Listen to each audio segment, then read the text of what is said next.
हरियाणा प्रदेश की आर्थिक नगरी साइबर सिटी गुरुग्राम में भी अब लोकसभा चुनाव को लेकर के तमाम नेता सड़कों पर उतरे हैं और अपने लिए प्रचार कर रहे हैं। मगर ऐसे में गुरुग्राम लोकसभा में पहले से ही अपना कब्जा बनाए बैठे राव इंद्रजीत सिंह अपने लिए खुद प्रचार कर रहे हैं। साथ ही उनकी जो बेटी है वो भी प्रचार कर रही है, आरती राव। राव इंद्रजीत सिंह ने आज गुरुग्राम के पटौदी इलाके में प्रचार किया। तकरीबन 1 दर्जन से ज्यादा गाँव में दौरा किया और लोगों से मिले। किसी ने उन्हें लड्डुओं से तोला तो किसी ने फूल मालाओं से ढक दिया।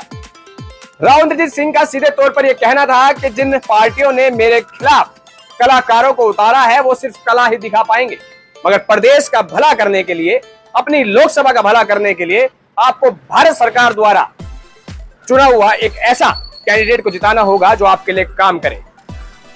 मैं काफी समय से इस सीट पर मौजूद हूं, इस लोकसभा सीट पर मौजूद हूं और लोगों के लिए काम करता आया हूं। मुंबई एक्सप्रेसवे हो, द्वारका एक्सप्रेसवे हो या फिर NH-48 हो या फिर अन्य कोई योजना हो, चाहे वो एम्स हो, हर काम, केंद्र की हर योजना का काम राव इंद्रजीत सिंह ने किया है। ऐसा राव इंद्रजीत सिंह ने हमसे कहा। राव इंद्रजीत सिंह ने बताया कि कलाकार सिर्फ रियल लाइफ तक ही सीमित रह जाता है, मगर एक असली नेता रियल लाइफ तक काम करता है और रियल लाइफ का जो काम है वो गुरुग्राम में दिखाई देते हैं। सबसे महंगा और सबसे सुखद जो हाईवे जिसे कहा जाता है, एक्सप्रेसवे जिसे कहा जाता है, द्वारका एक्सप्रेसवे, दूसरी तरफ मुंबई एक्सप्रेसवे, सभी साइबर सिटी गुरुग्राम से होते हुए गुजरते हैं और ये पूरी लोकसभा पड़ती है राव इंद्रजीत सिंह की। राव इंद्रजीत सिंह पहले से ही इस लोकसभा पर अपना कब्जा बनाए बैठे हैं और इस बार भी वो दावा कर रहे हैं कि उनके आसपास भी कोई कलाकार या कोई एक्टर नहीं आ सकता।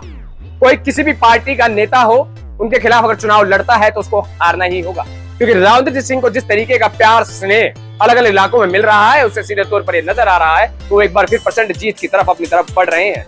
हालांकि इस बात का फैसला होना बाकी है और आने वाला समय ही बता पाएगा कि आखिर राव इंद्रजीत सिंह कितनी वोटों से जीतते हैं या फिर उनका परिणाम क्या रहता है। मगर ऐसे में उनकी बेटी भी उनके लिए प्रचार कर रही है, उनके समर्थक प्रचार कर रहे हैं और जगह जगह पर राव इंद्रजीत सिंह का प्रचार चल रहा है। और दूसरी ओर जो अन्य पार्टियां हैं वो भी अपने तरीके से प्रचार कर रही हैं, मगर राव इंद्रजीत सिंह के साथ जो घटनाएं घट रही हैं वो अलग ही है। कोई उन्हें लड्डुओं से तोड़ रहा है तो कोई मालाओं से ढक रहा है तो कोई उनकी गाड़ी रुकते ही नाचना शुरू कर देता है।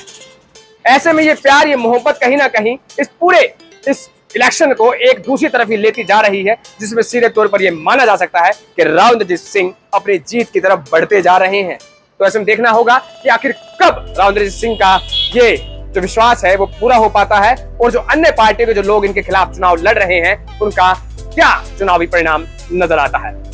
आइए आपको सुनवाते हैं राव इंद्रजीत सिंह ने क्या कहा। देखो, आज के दिन जो हमारी पार्टी इलेक्शन लड़ रही है, विकास के मुद्दों पे इलेक्शन लड़ रही है, तो लोगों को तय करना है कि आने वाले समय में उनको विकसित देश चाहिए या चंद दिनों के लिए मनोरंजन चाहिए। ये फैसला जनता करेगी और 25 तारीख को हो जाएगा। 1 दर्जन से ज़्यादा गांव का दौरा कर रहे हैं आप रोजाना, किस तरह का समर्थन जनता से मिलता हुआ नजर आ रहा है? देखो, समर्थन तो भगवान की दया से मुझे हमेशा मिलता आया है। पार्टी ने तीसरी बार मेरे को टिकट दिया है। जितना पहले समर्थन मिल रहा था तो कुछ उससे फालतू ही नजर आ रहा है। सर, जो प्रतिद्वंदी है आपके अब चुनावी मैदान में, वो बार-बार ये कह रहे हैं अपने भाषणों में कि बीजेपी ने 10 साल कोई काम ही नहीं किया है गुड़गांव लोकसभा। नहीं, ऐसा तो नहीं है। जहाँ पर एक तो आप जहाँ पे खड़े हैं, पटौदी क्षेत्र में हम खड़े हैं, यहाँ पे पटौदी गुड़गांव नेशनल हाईवे अभी डिक्लेयर हुआ है, उस पर काम चल रहा है 2800 करोड़ रुपए का। KMP का आपने सुना होगा नाम, कुंडली मानेसर पलवल हाईवे। इसके बगल के अंदर हम एक ऑर्बिटल रेल कॉरिडोर और बना रहे हैं, बिना ज़मीन अधिकृत करे।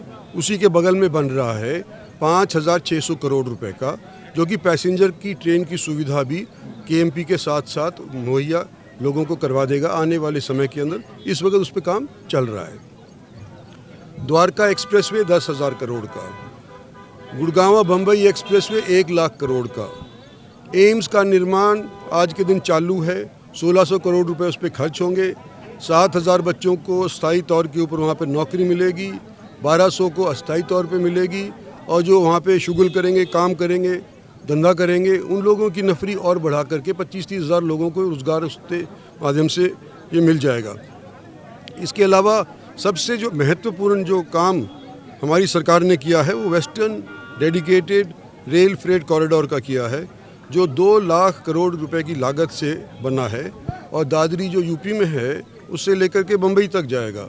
और उससे जो भी माल है जो आज के दिन रोड तोड़ते तोड़ते मुंबई से दिल्ली आता है, उसकी जगह वो सारा का सारा मालगाड़ी से डेडिकेटेड फ्रेट से जाना शुरू करेगा और राहत लोगों को सड़क पे भी मिलेगी। सर क्या लगता है आपको, जो आपने काम गिनाया गुड़गांव लोकसभा सीट एरिया में बहुत से काम केंद्र सरकार ने कराए हैं, क्या आपको लगता है कि जिस तरह से लगातार जो अब आपने जैसे मनोरंजन का नाम लिया कि मनोरंजन लोगों को करना है, तो क्या लगता है जैसे काल्पनिक चीज़ें दिखाते हैं फिल्मों में, गानों में, उन चीज़ों को इस्तेमाल करते हैं, तो क्या उसी चीज़ का इस्तेमाल करते हुए वो चुनावी प्रचार कर रहे हैं कि काल्पनिक बातें कर रहे हैं कि विकास भाई वो कैसे कर रहे हैं उसका तो मैं जवाब नहीं दे सकता, पर मैं तो यूँ कह सकता हूँ कि मैं तुम्हारा परखा हुआ हूँ। मैंने तुम्हारे यहाँ ये काम भारत सरकार के माध्यम से करवाए हैं। आज के दिन गुड़गांव के अंदर जो सबसे ज़्यादा बड़ा हलका है वहाँ पे 5,500 करोड़ का तुमने अभी मंजूर करवाया है, मेट्रो मंजूर करवाया है, उसका भी प्रधानमंत्री ने शिलान्यास रखा है। तो मैं काम के नाम पे वोट मांग रहा हूँ। धन्यवाद।